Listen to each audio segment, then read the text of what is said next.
Prime Minister May was taking questions during PMQs when SNP MP Ian Blackford asked her a question about economic analysis on Brexit and the impact of Britain leaving the single market.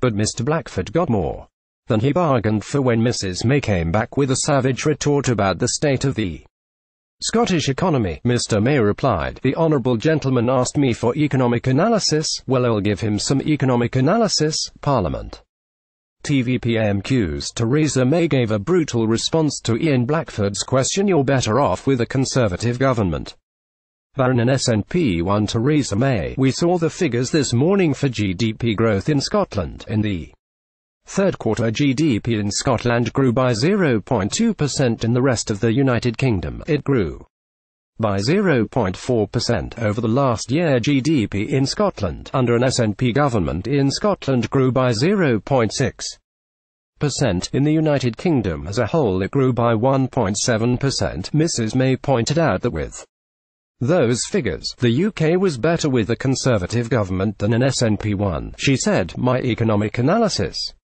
1.7% is higher than 0.6%. You're better off with a Conservative government than an SNP one." Her response was met with cheers from her party. The SNP has been leading the charge for the UK to retain its single market membership after Brexit, calling on other opposition parties to join them.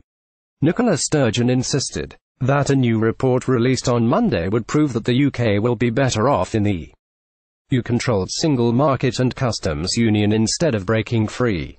The economic impact assessment was used as ammunition by SNP's leader in Westminster, Ian Blackford. In PMQs, Ms Sturgeon said, "The Scottish Government is absolutely clear that if the UK is indeed leaving the EU, then it must stay within the single market and customs union to prevent needless job losses and cuts in living standards." The Scottish First Minister branded the Prime Minister's decision not to launch her own impact assessment a dereliction of duty ahead of the public announcement.